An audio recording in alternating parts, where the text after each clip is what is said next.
Un saludo cordial a cada uno de ustedes. Estamos continuando el seminario de Apocalipsis, el capítulo 2. Vamos a estudiar dos iglesias, la iglesia de Esmirna y Pérgamo. Y antes de empezar tendremos una palabra de oración. Padre nuestro que estás en los cielos, al iniciar este estudio pedimos tu bendición y que nos ayudes a encontrar ese mensaje individual para nuestros días. Te lo pido en el nombre de Cristo Jesús. Amén. Este día de hoy vamos a estudiar estas dos iglesias que son la iglesia de Esmirna y Pérgamo y todas sus cualidades, como la promesa a los vencedores. También estudiaremos el trono de Satanás y la doctrina de Balaam. Y en la iglesia de Esmirna la encontramos en Apocalipsis 2 del versículo 8 al 11. Y vemos que Esmirna es la iglesia perseguida. Allí ocurrió martirio. Y esta fue la segunda ciudad más grande de la provincia de Asia. Era supuestamente la ciudad más hermosa de esa zona y es la única ciudad de las 7 que todavía existe en la actualidad. Ahora se llama Izmín, con una población de varios cientos de millas. Su pintoresco entorno natural se veía realzado por sus atractivas y bien pavimentadas calles en las zonas periféricas. Las calles estaban bordeadas de arboledas, la ciudad estaba rodeada de robustas murallas y en el pagos, o la colina, sobre la ciudad había majestuosos edificios públicos que, por su ordenada disposición, se llamaban la Corona de Esmirna. Esta colina ascendía suavemente desde el nivel del mar, se podía subir a pie hasta la corona sin fatiga excesiva. Esmirna era conocida por sus escuelas de retórica, filosofía, ciencia y medicina. Fue una de las ciudades que se atribuyó el honor de ser la cuna de Homero. Los esmirnianos erigieron un espléndido templo en su memoria y se mostró una cueva en las cercanías de la ciudad donde se decía que había compuesto sus poemas. En el año 195 a.C., se construyó un templo en honor a Roma que simbolizaba una relación positiva de larga data con esta ciudad. Esto más tarde se formó la base para el culto al emperador. Bajo Domiciano, del año 81 al 96 después de Cristo, esto se hizo obligatorio para todos los ciudadanos. El incumplimiento significaba la muerte. Cada año, cada ciudadano tenía que quemar incienso en el altar de César, después de lo cual se le emitía un certificado. Estar sin certificado, como debe ser el caso de los cristianos obedientes a Cristo, era arriesgarse a ser descubierto y morir, y multa. Debido al culto obligatorio al emperador, los judíos y los cristianos eran objeto de odio. La persecución era parte de la suerte del pueblo de Dios en esta ciudad. Más tarde, uno de los líderes de la iglesia, Policarpio, se convertiría en obispo de esta iglesia y finalmente sufriría el martirio en el estadio en el año 166 después de Cristo. Policarpio fue quemado vivo a la edad de 86 años como el 12º mártir de Esmirna. Una comunidad judía muy grande se unió a los romanos para oponerse al cristianismo en Esmirna. Los judíos denunciaron repetidamente a los cristianos o incitaron al gobernador local a atacarlos. Esmirna como iglesia cristiana. El periodo histórico de la iglesia es aproximadamente desde el año 100 hasta el 313, cuando Constantino abrazó la causa de la iglesia. Esta es la transición de la persecución a la popularidad. La región de Constantino el Grande, del año 306 al 337, el primer llamado emperador cristiano de Roma, marca tal transición. Antes de su famoso edicto de Milán en el año 313, El cristianismo era una religión ilegal y experimentó repetidos períodos de severa persecución por parte del Estado. Ese edicto decretó la igualdad de derechos para todas las religiones en todo el imperio y restauró las propiedades cristianas confiscadas. El nombre de Esmirna no se encuentra en ninguna otra parte de las Escrituras. Hay evidencia de que Juan trabajó en Esmirna. Esmirna no recibe ninguna advertencia ni crítica, solo elogios. Su compañera cuástica es Filadelfia. Esmirna es una iglesia de gran persecución. Su compromiso con Jesús ha traído grandes dificultades y ha afectado sus vidas. Esta es la carta más corta de las 7. Dice Apocalipsis 2:8, y escribe al ángel de la iglesia en Esmirna, el primero y el postrero, el que estuvo muerto y vivió, dice esto. Y a los líderes de la iglesia escribe, a los líderes del pueblo remanente de Dios que pronto serán perseguidos, este mensaje es especialmente para ellos. El que es desde la eternidad e infinito, lanza su palabra de aliento a una iglesia expuesta a una feroz persecución. El que por medio de él existen todas las cosas y seguirá existiendo después de que todo llegue a su fin, su cuidado e interés trascienden el tiempo. Alguien que está más allá de todo tiempo y por encima de todo experimentó persecución, incluso hasta la muerte. Sin embargo, él está vivo. Es ese ser divino el que trae este mensaje. El versículo 9 dice, yo conozco tus obras y tu tribulación y tu pobreza, pero tú eres rico, y la blasfemia de los que se dicen ser judíos y no lo son, sino sinagoga de Satanás. Y este versículo tiene 4 trilogías con 3 mensajes generales. Y nótese que obras no está en el griego original. Dice, yo conozco tú, y hay tribulación, pobreza y riqueza, que ellos están oprimidos y en pobreza, pero tú aún así estás ricamente bendecido. Dice, yo conozco tu tribulación y pobreza, pero eres rico. Y yo sé de la blasfemia de algunos que te hieren. A pesar de las dificultades económicas y el estrés de los judíos, ustedes son ricos. Que dicen que son judíos, pero no lo son. Ellos son la sinagoga de Satanás. Y esta es una declaración judicial contra las pretensiones judías de superioridad espiritual. Pertenecen a Satanás. Una trilogía enfatiza el contraste o el crescendo de un punto. Aquí están bajo prueba y persecución a causa de su pobreza, que se debe en parte a la labor sopalada de los judíos incrédulos. Esta iglesia sufrió mucho. Dice versículo 9, yo conozco tus obras y tu tribulación y tu pobreza. La iglesia se enfrenta a un periodo de intenso sufrimiento, pero aquí se le anima a ser fiel. La persecución es uno de los muchos métodos usados por Satanás en su intento de destruir la iglesia de Cristo, pero nunca funciona a su favor. Sin embargo, continuamente recurre a la violencia en su venganza contra los súbditos de Dios. Esta iglesia es una metáfora del remanente durante el pequeño tiempo de angustia, cuando resucitará una vez más la terrible persecución y el martirio. La palabra griega para la pobreza que experimentan es tochei. La pobreza común es penia, pero no se usa aquí. Tochei significa pobreza extrema, indigencia, no tener nada. La pobreza era tan mal que uno no estaba seguro de dónde vendría la próxima comida.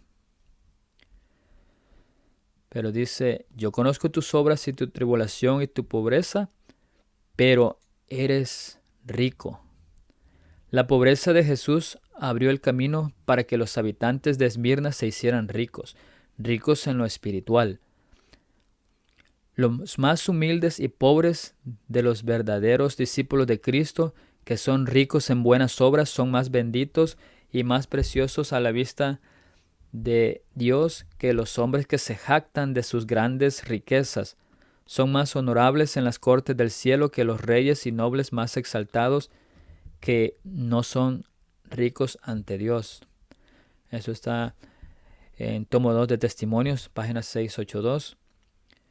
Y esto contrasta profundamente con la iglesia de la Odisea, cuya afirmación era: yo soy rico y me he enriquecido, y de ninguna cosa tengo necesidad, y no sabes que tú eres un desventurado, miserable, pobre, ciego y desnudo. Apocalipsis 3:17.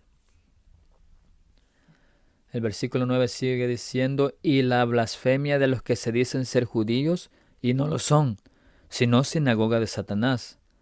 La palabra blasfemia sugiere palabras contra Dios, pero en el contexto sugiere una calumnia contra los cristianos.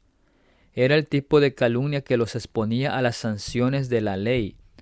En una ciudad como Esmirna, con sus fuertes vínculos con Roma, las acusaciones falsas presentadas ante los magistrados fácilmente podrían haber resultado en prisión para los acusados. La fuente de la calumnia eran los judíos. La animosidad generalizada de los judíos hacia los cristianos es bien conocida por las páginas de los Hechos. Del mismo modo, los judíos de Esmirna eran numerosos y agresivamente hostiles. Tomaron parte activa en el martirio de Policarpio, unos 50 años después. Una carta circular de la iglesia de Esmirna a otras iglesias del mundo cristiano relata cómo los judíos se unieron a los paganos para exigir que Policarpo fuera arrojado a los leones o quemado vivo. Fueron los primeros en traer leña para quemarlo hasta la muerte y en intentar evitar que sus restos fueran entregados a otros cristianos para su entierro.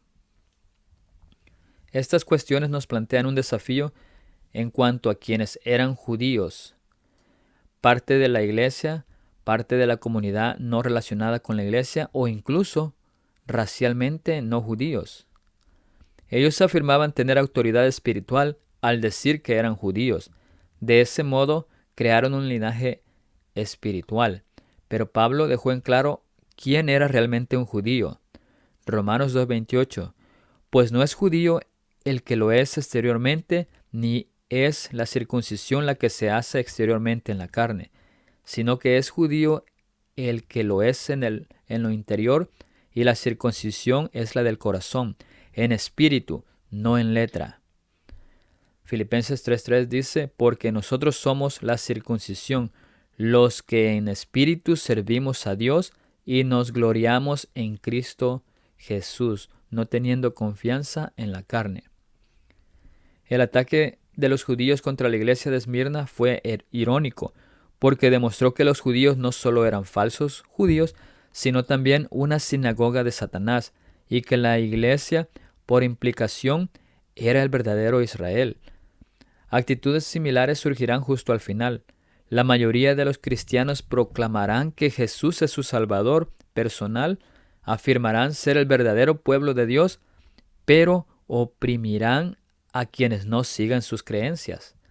En la lucha de los judíos contra los cristianos de Esmirna vemos una alusión al odio que Babilonia acabará ejerciendo hacia el remanente comprometido. Yo conozco, dice, la blasfemia de los que se dicen ser judíos y no lo son, sino sinagoga de Satanás. Y el versículo es profundo y nos aclara que no hay peor cosa que la hipocresía. Aquí la palabra de Dios nos enseña que pretender ser algo que uno no es, o hacerse pasar por alguien o algo sin serlo, es repulsivo para Dios y equivale a blasfemia.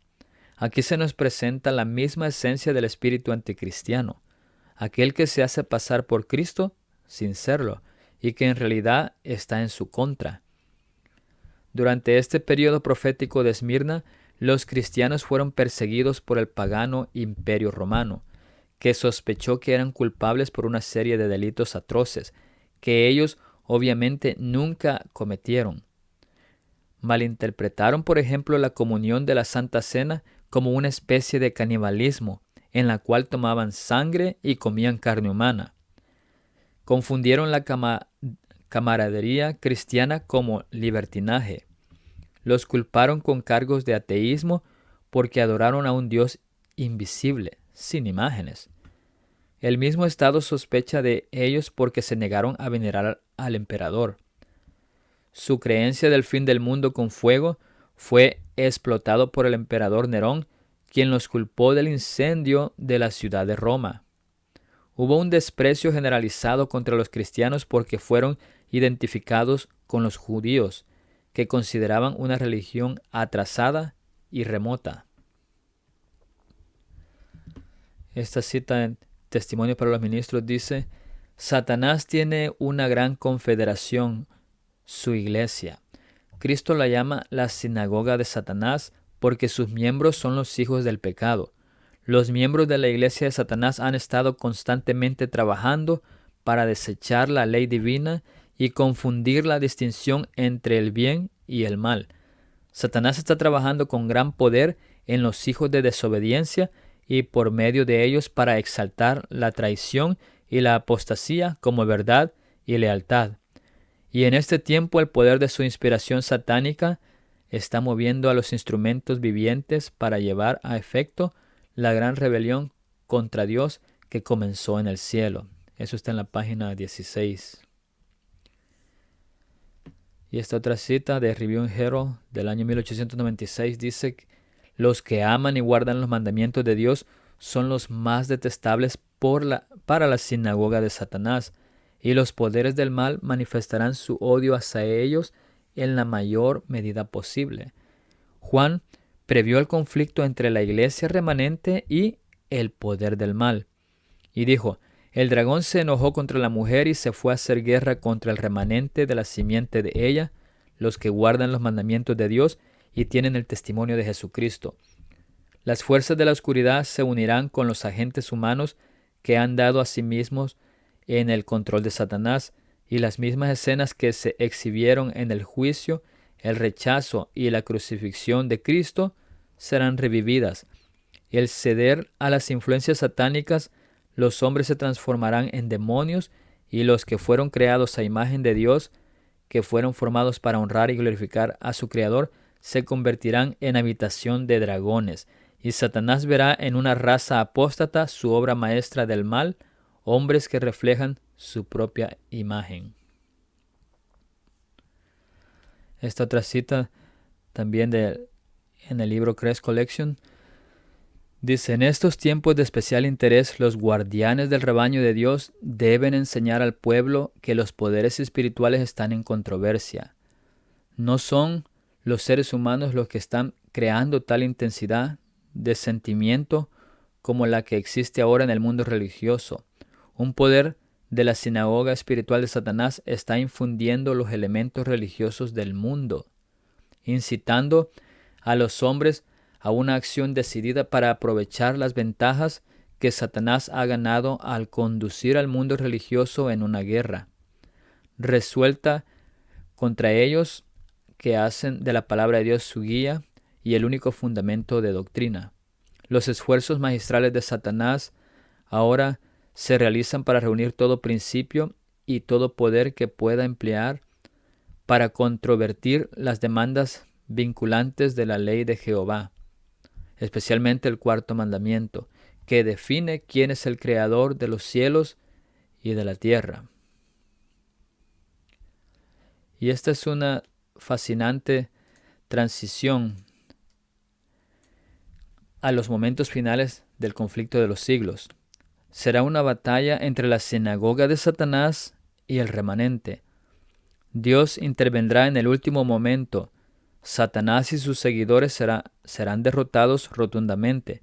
La batalla, el conflicto de los cristianos de Esmirna, es un fuerte símbolo del conflicto final del pueblo de Dios. Ellos simbolizan al remanente que será martirizado. Los creyentes de Filadelfia son los que serán trasladados.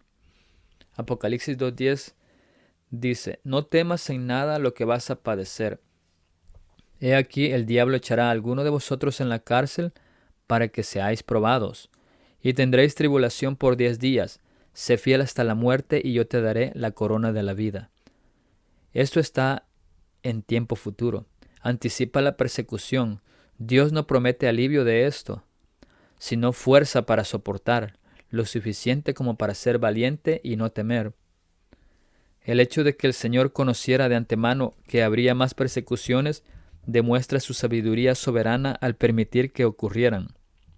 Pero el verdadero autor de ellas fue Satanás, el diablo obrando a través de sus siervos, los judíos y los romanos. Instigó estas y otras acciones injustificadas contra los cristianos. La iglesia primitiva estaba convencida de que él era el que incitaba a los perseguidores de los cristianos a llevar a cabo sus actos de violencia.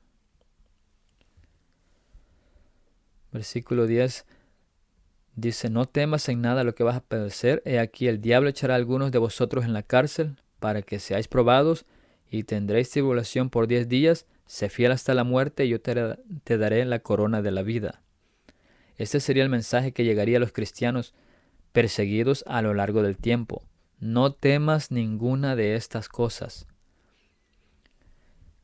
Al penetrar con su vista a través de largos siglos de tinieblas y superstición, el anciano desterrado vio a multitudes sufrir el martirio por causa de su amor hacia la verdad, pero también vio que aquel que sostuvo a sus primeros testigos no olvidaría a sus fieles seguidores durante los siglos de persecución que debían venir antes del fin del tiempo. Eso está en Hechos de los Apóstoles en la página 469. Para que no surja ninguna duda en cuanto al interés amoroso que Dios tiene por su pueblo, deja en claro quién está detrás de la persecución. Y se aborda una cuestión interesante en relación con la persecución. Jesús ha dejado claro que el diablo está detrás de ella, pero añade, para que seáis probados. Estas son parte de una herramienta divina para fortalecer a su pueblo y dividir al verdadero creyente del falso. 1 Corintios 11:19. Seréis probados, como pereiste, que es pasivo, y no se menciona quién es el agente de la prueba. Ha surgido una pregunta con respecto a la identidad de la gente. Debido al propósito de Dios al permitir pruebas en la vida cristiana, existe un argumento sólido para hacer de Dios el agente. Santiago 1, 2 y 3 y 1 Pedro 1, 6 y 7 explican en detalle cómo Dios usa las pruebas para producir crecimiento en el cristiano. Lo que sea que Satanás intente lograr mediante la persecución, detrás de él está la intención divina de usar el sufrimiento para asegurar el carácter aprobado de aquellos para quienes se está preparando el reino. No se puede negar la participación indirecta de Dios en ese trato a los cristianos. Él lo permite, pero no se hace referencia directa a su papel en este contexto. Lo más destacado es el papel declarado de Satanás al incitar a los cristianos a pecar renunciando a su fe. Es una prueba para tentarlos a apartarse de su fe. Y dice, tendráis tribulación por 10 días. Y 10 días aplicando el principio de día por año para computar los lapsos proféticos, como en Daniel 7:25, vemos como un periodo de 10 años literales, el cual se ha aplicado al periodo de la implacable persecución imperial que sucedió del año 303 al año 313 después de Cristo. Diocleciano y su gobernante y sucesor Galerio dirigieron en esa década la más encarnizada campaña de aniquilamiento que el cristianismo jamás sufriera a manos de la Roma pagana. En otras partes de las Escrituras encontramos 10 días como un periodo para completar algo o representar la totalidad de algo. Daniel y sus amigos fueron puestos en un periodo de prueba de 10 días. Daniel 1, versículo 12 al 15. Para los 4 cautivos hebreos fue el momento de completar su prueba. Para los discípulos, esos 10 días fue el momento de dejar de lado el yo y estar en unidad para el Pentecostés. Así se prepararon hasta recibir la bendición. 10 es un número que sugiere un corto tiempo. En Génesis 24:55, números 11, 19 al 20, lo podemos corroborar. Y en la profecía simbólica, cuando tenemos, por ejemplo, 10 cuernos, el significado es diferente. En ese caso resulta crucial identificar específicamente lo que representa. El estímulo en 10 deja claro que hay un límite al reino de terror de Satanás. También en el calendario judío encontramos los 10 días en relación a prueba y juicio. Durante la vigencia del santuario, en la fiesta de las trompetas, comenzaron a correr 10 días de prueba que concluyeron en el día de la expiación, el famoso día anual del juicio, el Yom Kippur. La simbología del número 10 como prueba o juicio encontramos también en las 10 plagas de Egipto. Y la Mishnah lo menciona en relación a las 10 generaciones de Adán a Noé y las 10 generaciones de Noé a Abraham, culminando en las 10 pruebas de Abraham. Sé fiel hasta la muerte y yo te daré la corona de la vida. Con todos los temas negativos que se abordaron, Jesús, como un líder y consejero ideal, lleva el mensaje a una nota positiva antes de concluir. Esa persecución, aunque breve, podría conducir al martirio, pero ser fiel, no vaciles, recibirás una corona de vida. Al igual que Filadelfia, a Esmirna no se le pidió que se arrepintiera. Era un mensaje de franqueza, sino de aliento esperanzador. Sigue adelante, brindando las maravillas de Jesús en tu vida. El grado al que debe llegar la fidelidad se da en las palabras akri tanatu, hasta la muerte. Aunque akri puede significar hasta, este uso no se refiere a la duración de la fidelidad, sino a su grado. Los cristianos no deben rehuir de morir por Cristo, incluso si la muerte ha de ser violenta. Este mandato de fidelidad no significa necesariamente que todos en la iglesia morirán como mártires, sino que significa que cada uno en el cuerpo corporativo debe estar dispuesto a hacer tal sacrificio. La disposición de uno a dar su vida es la prueba máxima de su lealtad como discípulo cristiano. Y en las persecuciones más encarnizadas, estos testigos de Jesús conservaron su fe sin mancha, a pesar de verse privados de toda comodidad y aún de la luz del sol, mientras moraban en el oscuro pero benigno seno de la tierra. No profirieron quejas. Con palabras de fe, paciencia y esperanza se animaban unos a otros para soportar la privación y la desgracia. La pérdida de todas las bendiciones temporales no pudo obligarlos a renunciar a su fe en Cristo. Las pruebas y la persecución no eran sino peldaños que los acercaban más al descanso y a la recompensa. Esto está en Conflicto de los Siglos, página 39. Todos debemos beber la copa y recibir el bautismo de aflicción, pero Cristo probó la muerte más cruel en beneficio de cada ser humano. Él sabe cómo compadecerse y simpatizar. Tan solo descanse en sus brazos. Él lo ama y lo ha redimido con su amor eterno. Sea fiel hasta la muerte y recibirá la corona de la vida. Esto está en el tomo 2 de Mensajes Selectos, página 293. Nos dice, y yo te daré la corona de la vida. Recibir la corona de la vida eximiría a uno de la segunda muerte.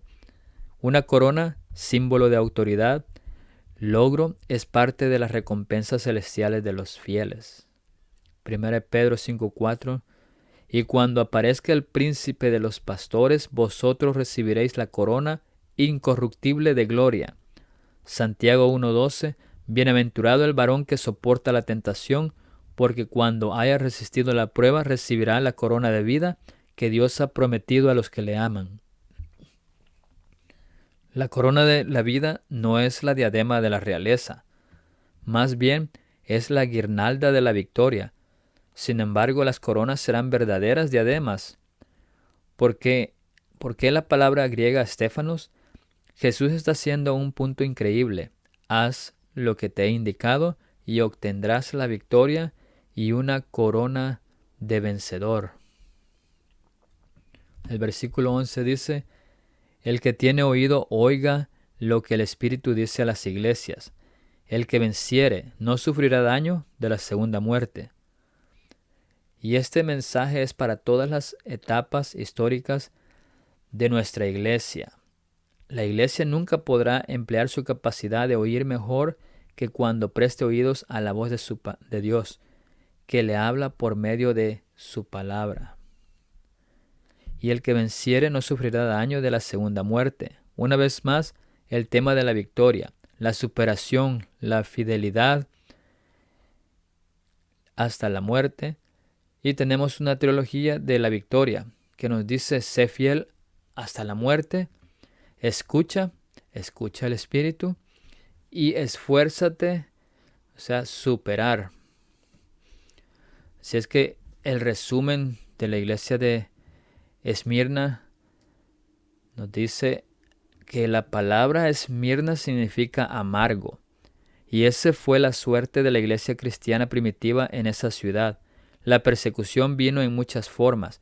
Los judíos que afirmaban tener una verdadera relación con Dios calumniaron a los creyentes de Esmirna. Sus quejas crearon represalias por parte del gobierno romano. Además, sus hábitos de trabajo provocaron la ira de poderosos sindicatos. Los resultados fueron la opresión y la pobreza. Eventualmente el martirio sobrevino para muchos. Por la terrible persecución que vivía esta iglesia, Jesús se presentó como el Dios, el ser que trasciende todos los tiempos y tiene victoria sobre la tumba. Nada podía pasar, ni siquiera la muerte, que Él no fuera capaz de usar para el bien eterno. Jesús les asegura que comprende su persecución, su pobreza, las calumnias que les llegan y que el estrés viene directamente de Satanás. Pero Él no intercede para detener la persecución, Él da fuerza. Su reto a Esmirna sigue siendo fiel porque te espera una corona de vida. No importa por lo que debas pasar, no experimentarás la segunda muerte. Y vemos a Esmirna como metáfora del tiempo final. La instrucción a Juan trascendió la iglesia local y la iglesia del tiempo para simbolizar la iglesia en el desierto representada en Daniel 7:25, Apocalipsis 12:6 y Apocalipsis 12:14. Ahí la iglesia de la persecución y del martirio pudo tener un oído para escuchar lo que Jesús dijo a las iglesias, especialmente a Esmirna. La apostasía, la calumnia, las autoridades civiles, la prisión y la muerte recrean la vida y las penurias de pobreza y continúa incertidumbre de los creyentes. La corona de la vida y nunca experimentar la segunda muerte eran sueños silenciosos de un pueblo que tenía poco deseo de apegarse a este mundo. Y la mayor aplicación de la iglesia de Esmirna se encuentra en el tiempo del fin. Las imágenes del santuario en el capítulo 1 a las 7 iglesias pone todas las iglesias desde 1844 en adelante. El Señor Jesús envió un ángel poderoso para explicarle a Juan, mediante el uso de símbolos, las cosas que habían de suceder hasta la venida de Cristo. Se le ordenó que escribiera la instrucción en un libro para el beneficio de las 7 iglesias. Este escrito lo hemos preservado ahora en el libro de Apocalipsis, pero este libro es entendido por muy pocos. Contiene el mensaje para los últimos días y debemos prestar atención mucho en estas profecías. Eso se encuentra en Review and Herald en febrero 14 de 1907. Y 2 de Timoteo 3:12 dice, y también todos los que quieren vivir piadosamente en Cristo Jesús padecerán persecución. ¿Por qué entonces parece adormecida la persecución en nuestros días? El único motivo es que la iglesia se ha conformado a las reglas del mundo y por lo tanto no despierta oposición. La religión que se profesa hoy no tiene el carácter puro y santo que distinguiera a la fe cristiana en los días de Cristo y sus apóstoles. Si el cristianismo es aparentemente tan popular en el mundo, Ello se debe tan solo al espíritu de transigencia con el pecado, a que las grandes verdades de la palabra de Dios son miradas con indiferencia, y a la poca piedad vital que hay en la iglesia. Revivan la fe y el poder de la iglesia primitiva, y el espíritu de persecución revivirá también, y el fuego de la persecución volverá a encenderse.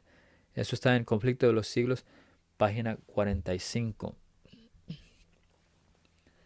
Y lo primero que se registra en la historia de la Biblia después de la caída es la persecución de Abel. Y lo último que refiere la profecía de la Escritura es la persecución contra quienes se nieguen a recibir la marca de la bestia. Eso está en Cristo Triunfante, página 358. Y no solo los ministros de la iglesia, sino todos los que se consagran a vivir como Cristo ordena, deben esperar ser mal interpretados, calumniados y sometidos a sufrimientos de toda clase, nos dice el comentario bíblico adventista. Jesús es nuestro sumo sacerdote y siempre está dispuesto a usar su sangre purificadora para justificar y santificar. A la iglesia de Esmirna, a todos los cristianos perseguidos, les dice: he estado allí, he hecho eso, sé exactamente lo que están experimentando, los guiaré a la vida eterna. Si es que la promesa de Esmirna la encontramos en el versículo 11, el que tiene oído oiga lo que el Espíritu dice a las iglesias, al que venciere no sufrirá daño de la segunda muerte. Y el cumplimiento lo encontramos en Apocalipsis 26. Bienaventurado y santo el que tiene parte en la primera resurrección. La segunda muerte no tiene potestad sobre estos, sino que serán sacerdotes de Dios y de Cristo y reinarán con él 1000 años. Ahora pasamos a la iglesia de Pérgamos. Y esta iglesia la encontramos en el versículo 12 al 17. Y la iglesia de Pérgamo es llamada la apóstata, la iglesia comprometida, porque tolera el pecado. Y Pérgamo estaba ubicada a 55 millas al norte de Esmirna y a 20 millas del mar Egeo. El nombre significa pergamino. Fue aquí donde se fabricó por primera vez el pergamino a partir de pieles de animales. También era conocido por los ungüentos, la cerámica y los tapices. Hoy la ciudad de Bergama se levanta en un lugar donde existía la antigua ciudad bíblica. Pérgamo era la capital de una provincia que llevaba ese nombre y más tarde la capital provincial de toda Asia. Tenía la segunda biblioteca más grande del mundo con 200.000 volúmenes, superada solo por la biblioteca de Alejandría en Egipto. Todas las carreteras principales de Asia convergían en Pérgamo. Construida sobre una colina de 1000 pies de altura, se la conoció como Ciudadela. Plinio incluso lo llamó con mucho el más ilustre de Asia. Y la religión de la ciudad. Cuando los persas derrocaron a Babilonia, dieron la libertad a los habitantes de la ciudad, pero los sacerdotes babilónicos más tarde encabezaron una revuelta y fueron expulsados de la ciudad. Huyeron a Asia Menor y establecieron su colegio central en Pérgamo. Aquí, independientemente del control estatal, llevaron a cabo los ritos de su religión. Pérgamo, por lo tanto, se convirtió en el asiento del sistema satánico de los misterios babilónicos. Esta religión falsificada se construyó sobre la afirmación de que hacía un puente entre el cielo y la tierra. El monarca gobernante se convirtió en la cabeza del sistema. Tenía muchos títulos, uno de los cuales, Pontifex Maximus, es significativo. Pont significa un puente, factio, yo hago, y Maximus, el más grande. En conjunto simplemente significa el mayor constructor de puentes. Y el templo de Esculapo o Asclopios albergaba una serpiente viviente que era adorada. Este era el dios de Pérgamo. Las monedas mostraban una vara con una serpiente viva enrollada alrededor en honor a Esculapo. El santuario de Asclepios, considerado el dios de la curación, atraía a gentes de todo el mundo. Alimentar a una serpiente viva en el templo era la forma de practicar este culto. Los enfermos pasaban la noche en la oscuridad del templo, donde se dejaba vagar a serpientes no venenosas. Si una persona era tocada por una de estas serpientes, es decir, por el propio Dios, se curaba de su enfermedad. Ahí podemos ver el símbolo, que eso es también símbolo para de las drogas o las medicinas. Esta ciudad fue el hogar de Galeno, el segundo médico de renombre después de Hipócrates. En el año 29 a.C. se erigió un templo en honor a César Augusto, la primera ciudad asiática que le concedió tal honor. El culto al César era aquí el más intenso. En otras ciudades, un cristiano podría estar en peligro solo un día al año. En Pérgamo, sin embargo, los cristianos estaban en peligro todos los días del año por la misma razón. La negativa a rendir homenaje público a César como deidad se consideraba alta traición al Estado.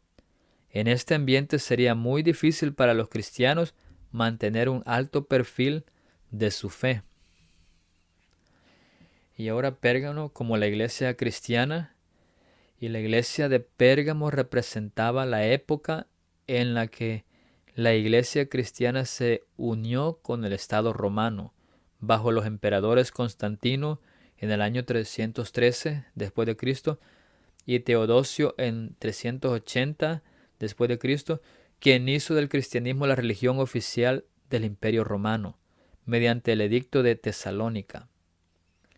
Esta es la única de las 7 iglesias a la cual Jesucristo se presenta como aquel que tiene la espada aguda de 2 filos y advierte con atacar con ella. Versículo 12. Y escribe al ángel de la iglesia en Pérgamo: el que tiene la espada aguda de 2 filos dice esto. Y Jesús está entre las iglesias con una espada de doble filo saliendo de su boca. Este instrumento simboliza la palabra de Dios. Efesios 6:17, Hebreos 4:12. En este contexto describe lo que hará la palabra de Dios. Jesús, el sacerdote, el divino pastor de Pérgamo, quiere que prevalezca el testimonio de Jesús, pero corregirá o cortará los males que existen en esta iglesia. Si la espada no puede corregir, ejecuta el juicio. La espada está afilada. El trabajo siempre estará completo.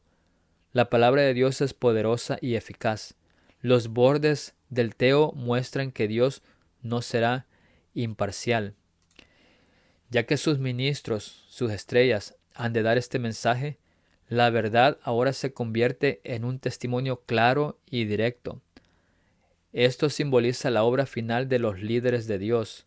Debe haber corrección y limpieza dentro de su iglesia apóstata. Toda esa audacia trae una sacudida, una purificación. El testimonio claro y directo debe vivir en la iglesia, porque en caso contrario la maldición de Dios descansará sobre su pueblo con tanta seguridad como pesó sobre Israel debido a sus pecados. Eso está en Testimonios para la Iglesia, tomo 5, página 634.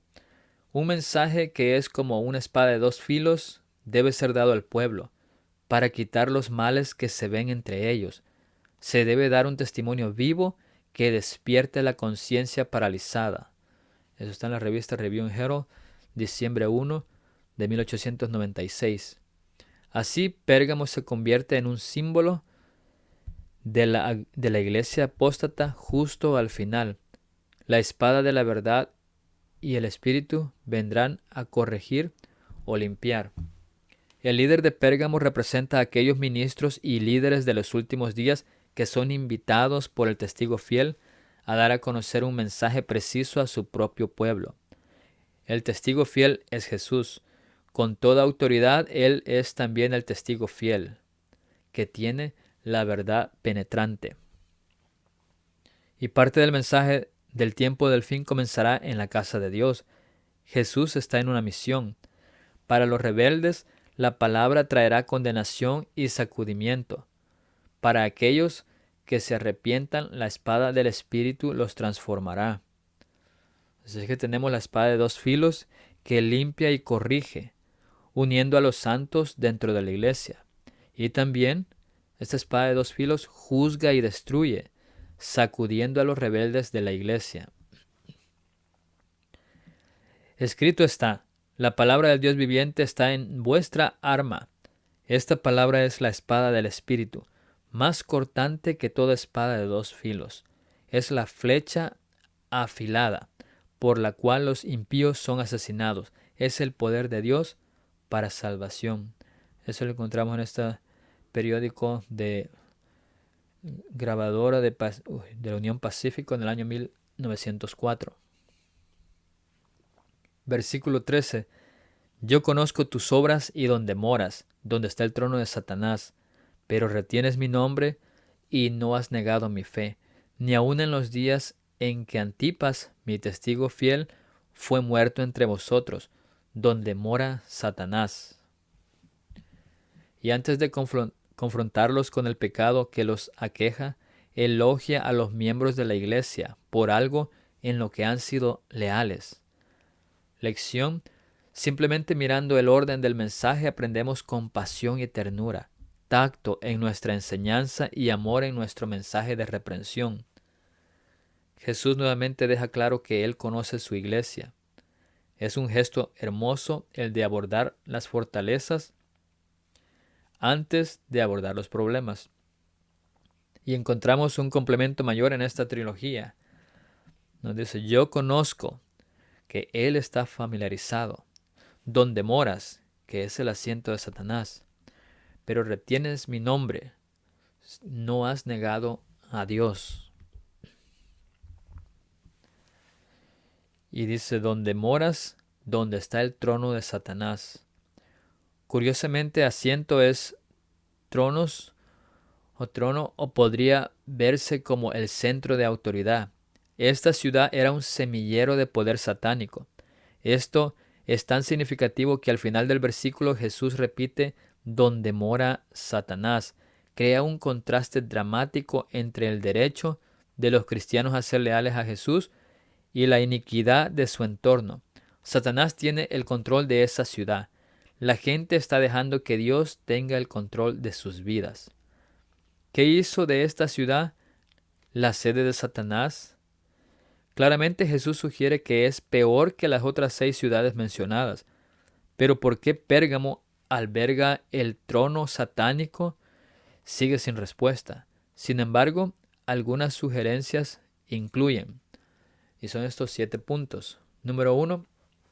Este era el lugar de adoración de la serpiente Asclepio, símbolo de Satanás. Apocalipsis 12:9 y Apocalipsis 22. Era el símbolo de un poder en competencia directa con el cristianismo. Asclepio incluso era llamado Salvador, aunque en otros lugares el dios Zeus simbolizaba a una serpiente. Número 2. Se erigió un altar de enormes proporciones en honor a Asclepio. 3. Fue el hogar del espíritu de persecución, aunque probablemente esto provenga más bien de la influencia romana y del martirio. 4. La cantidad de dioses adorados allí. 5. Se relaciona con el culto a las bestias que se menciona más adelante en el libro. 6. Su culto al emperador con poder para empuñar la espada si se le resistía. Como esta iglesia estaba en la capital romana para toda Asia, la persecución que se cobró la vida de Antipas probablemente fue llevada a cabo por la autoridad romana. Esto puede explicar por qué Cristo se identificó como aquel que tiene la espada aguda de 2 filos, un recordatorio de que la espada de Cristo era más poderosa que la de Roma.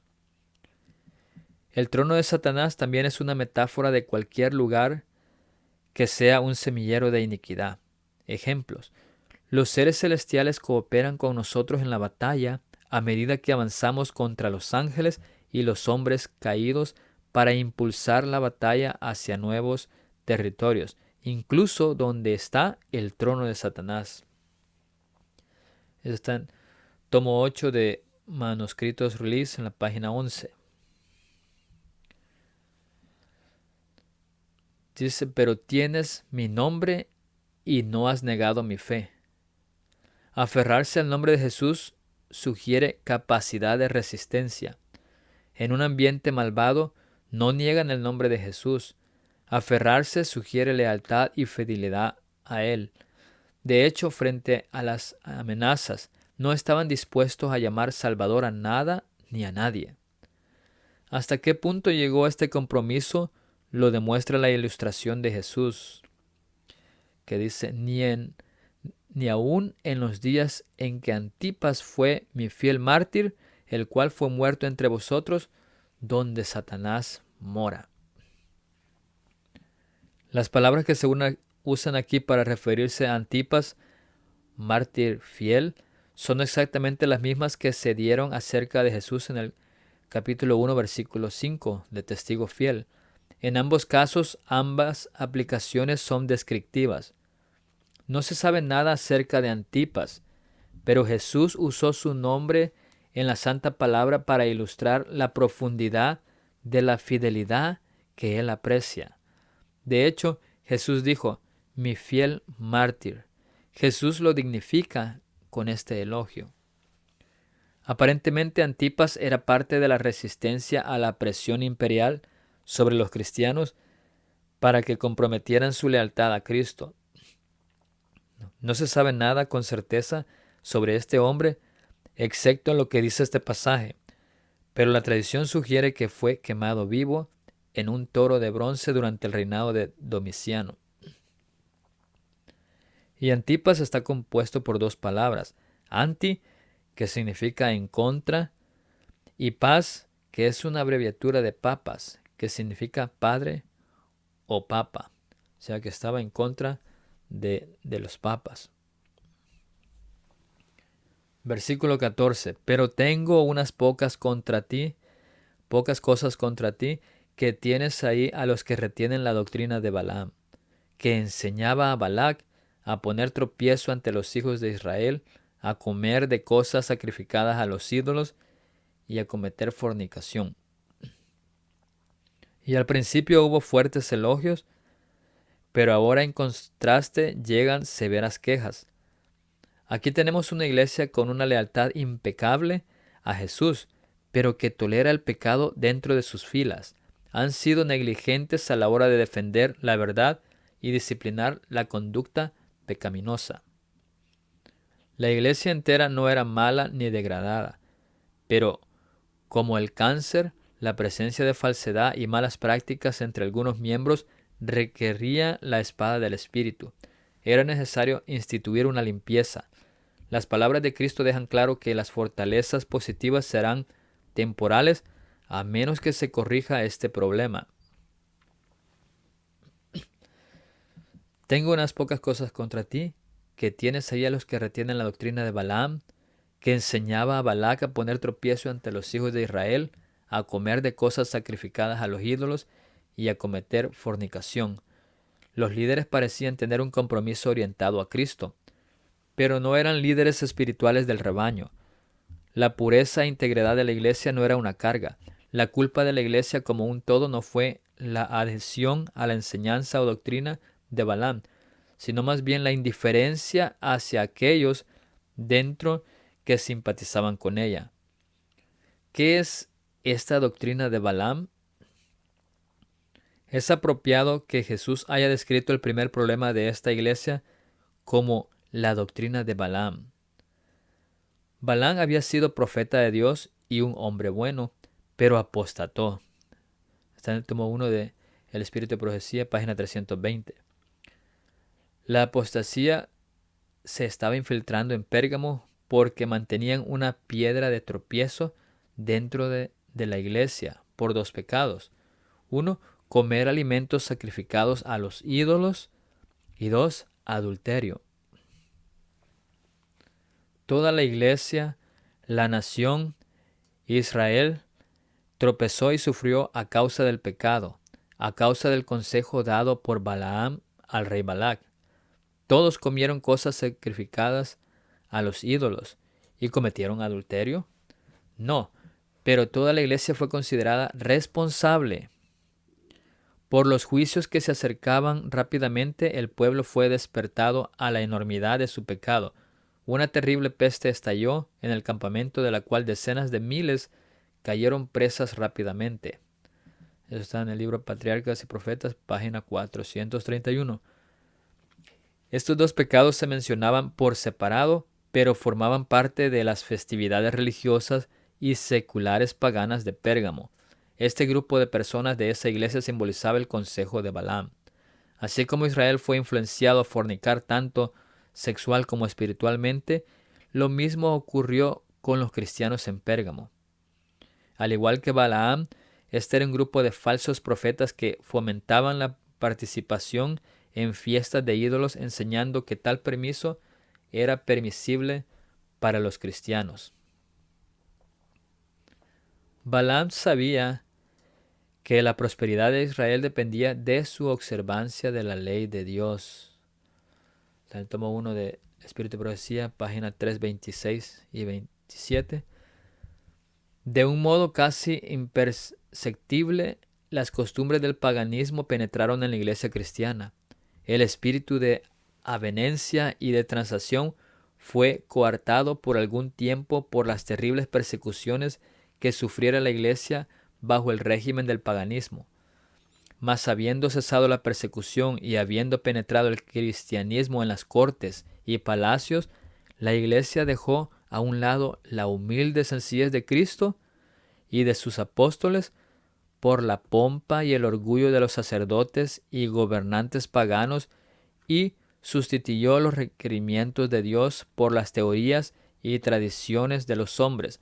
La conversión nominal de Constantino a principios del siglo IV causó gran regocijo, y el mundo disfrazado con capa de rectitud se introdujo en la iglesia. Eso está en Conflicto de los Siglos, página 47. En los últimos días un compromiso similar visitará la iglesia de Dios, tal como en Pérgamo. El grito de arrepentimiento será firme y lleno de súplicas.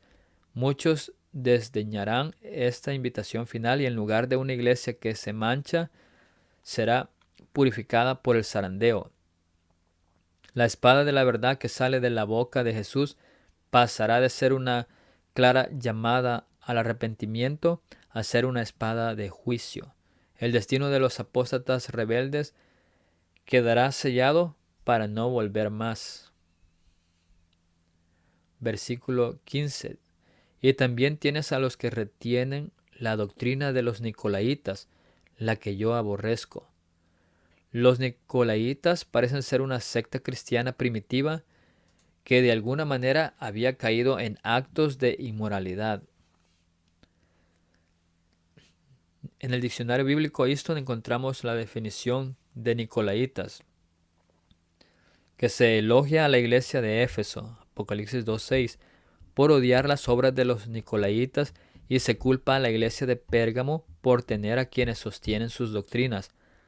Aparentemente eran una clase de cristianos profesantes que buscaban introducir en la iglesia una falsa libertad o libertinaje, abusando así de la doctrina de la gracia de Pablo. Segunda de Pedro 2:15, 16 y 19. Y probablemente eran idénticos a los que sostenían la doctrina de Balaam. Apocalipsis 2:14. Las enseñanzas de los nicolaitas eran similares a las de Balaam. Por tanto, arrepiéntete, pues si no, vendré a ti pronto y pelearé contra ellos con la espada de mi boca. Jesús se ha movido con un mensaje rápidamente progresivo hacia esta iglesia. Jesús tiene una espada aguda de 2 filos. Versículo 12. Yo conozco tus obras. Versículo 13. Moras donde está el trono de Satanás. Retienes mi nombre. Antifas, mi fiel mártir. Aborrezco la doctrina de Balaam y de los nicolaitas. Versículo 15. Vendré a ti pronto. Versículo 16. y Jesús peleará con la espada. Y pelearé contra ellos con la espada de mi boca. Y este es un lenguaje muy fuerte. Es la respuesta de Dios al pecado. Comienza suavemente, pero concluye su desafío purificador con pelea o polemos, lo que sugiere una guerra o una batalla. Él luchará contra ellos, las sectas heréticas dentro de la iglesia. Pero, como se señaló anteriormente, la tolerancia de los fieles es un problema y Dios muestra que ellos también sufrirán si no actúan. ¿Por qué la urgencia?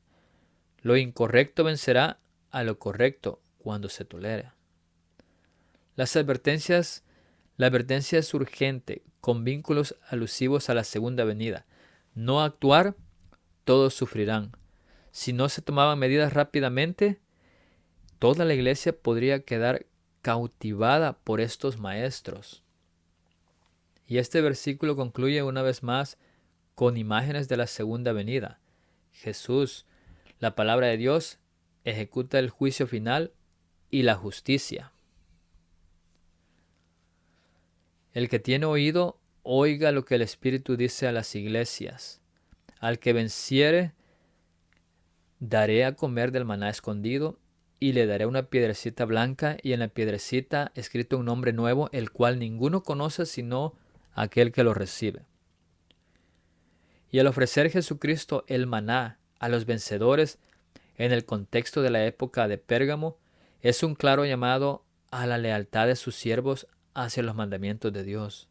Justamente en la época cuando los 10 mandamientos fueron destrozados por Roma, que al unirse el imperio romano asimiló la veneración de hombres, transgrediendo el primer mandamiento, la idolatría, transgrediendo el segundo mandamiento y el día del sol como día de descanso, transgrediendo el cuarto mandamiento. El maná que caía del cielo para el sustento de Israel era un símbolo de aquel que vino de Dios a dar vida al mundo. Dijo Jesús: yo soy el pan de vida. Vuestros padres comieron el maná en el desierto y aún así murieron. Este es el pan que desciende del cielo. Si alguien come de este pan, vivirá para siempre. Y el pan que yo daré es mi carne, la cual yo daré por la vida del mundo. Juan 6, versículo 48 al 51. Y entre las bendiciones prometidas al pueblo de Dios para la vida futura, se escribió: al vencedor le daré de comer del maná escondido. Apocalipsis 2:17. Esta cita está en Patriarcas y Profetas, página 269. Cristo como el pan del cielo, el alimento de la vida de los creyentes, el verdadero maná, del cual los que comen no morirán jamás. Juan 6, 31 al 33. Escondido en el sentido de que Él se retira de la vista y la vida del cristiano está escondida con Él en Dios. Colosenses 3:3. La satisfacción del deseo del creyente cuando Cristo sea revelado, el maná escondido no permanecerá escondido para siempre. Veremos a Cristo tal como es y seremos como Él. Cristo da el maná al entregarse a sí mismo. Que el maná esté escondido significa que será revelado al pueblo de Dios al final de los tiempos. Aunque no se pueda ver ninguna evidencia tangible de esta promesa, los vencedores deben poner su esperanza en la palabra invisible de Dios, con referencia a Hebreos 11. Y le daré una piedrecita blanca, y en la piedrecita escrito un nombre nuevo. Y hay una antigua costumbre judicial en la cual una piedra blanca significaba salvación. El jurado colocó una piedra blanca en una urna para indultar al prisionero o una piedra negra para condenarlo en el veredicto. Esta cita del Conflicto de los Siglos, página 628, dice: antes de entrar en la ciudad de Dios, el Salvador otorga a sus seguidores los emblemas de la victoria y los inviste con las insignias de su estado real. Las filas resplandecientes se disponen en forma de cuadrado hueco alrededor de su rey, cuya figura se eleva en majestad, muy por encima de la de los santos y ángeles, cuyo semblante los irradia lleno de benigno amor. En toda la hueste innumerable de los redimidos, toda mirada está fija en él, todo ojo contempla su gloria, cuyo rostro fue desfigurado más que el de cualquier hombre y su forma más que la de los hijos de los hombres. Sobre las cabezas de los vencedores, Jesús con su propia diestra coloca la corona de gloria. Para cada uno hay una corona que lleva su propio nombre nuevo, Apocalipsis 17, y la inscripción Santidad al Señor. En cada mano están colocadas la palma del vencedor y la arpa resplandeciente. ¿Sobre qué base podremos reclamar las promesas plenas y ricas de Dios? ¿Podemos reclamarlas solo cuando hayamos cumplido las condiciones prescritas en su palabra? El Señor está dando constantemente. Derrama la lluvia y la luz del sol. Promete dar a su pueblo el privilegio de comer del árbol de la vida y del maná escondido.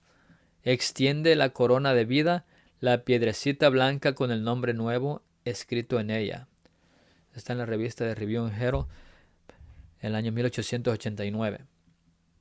¿Es la piedra blanca la corona de vida que cada uno de nosotros recibe? Sí, eso es lo que está representado.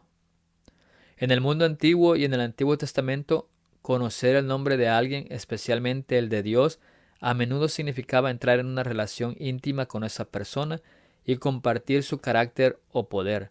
Recibir un nuevo nombre era una indicación de un nuevo estatus, y cuando el nombre de Dios se aplicaba a un lugar en el Antiguo Testamento, por ejemplo el templo, a menudo indicaba que su presencia estaba allí. Cuando alguien le daba un nombre a otra persona o cosa, significaba que era poseedor a esa persona o cosa. Por tanto, el nombre nuevo es una señal de pertenencia genuina a la comunidad de los redimidos, sin la cual es imposible la entrada en la eterna ciudad de Dios. Si es que como resumen de la iglesia de Pérgamo, Jesús viene como el mensajero con la espada de dos filos, que simboliza la palabra de Dios, la cual hace una obra completa de convicción o ejecución de juicio.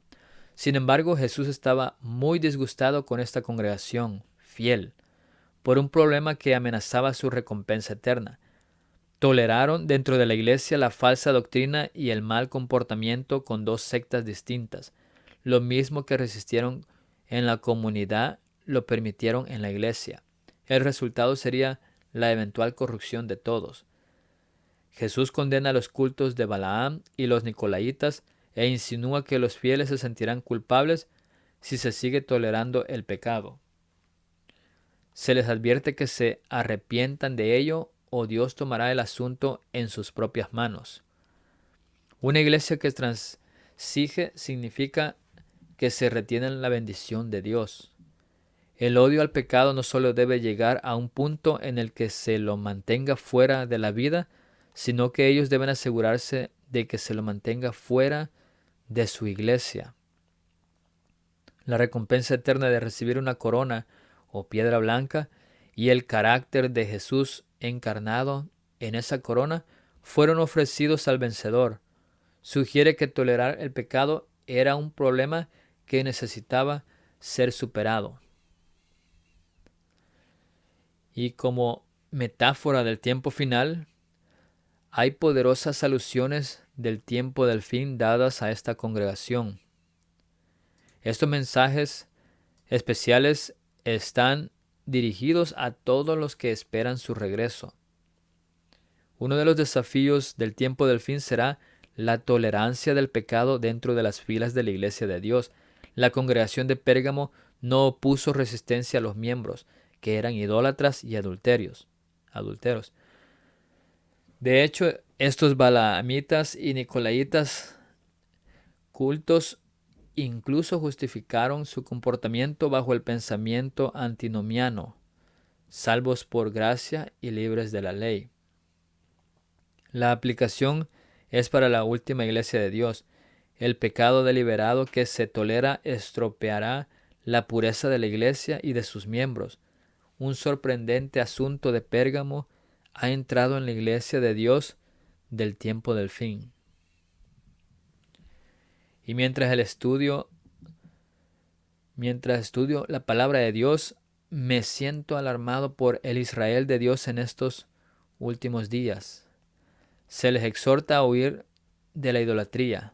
Temo que el pueblo de Dios esté dormido y tan conformado al mundo que difícilmente podemos conocerlo o discernir entre el que sirve a Dios y el que no lo sirve. La distancia se está ensanchando entre Cristo y su pueblo y disminuyendo entre ellos y el mundo. Las señales de distinción entre el profeso pueblo de Dios y el mundo casi han desaparecido.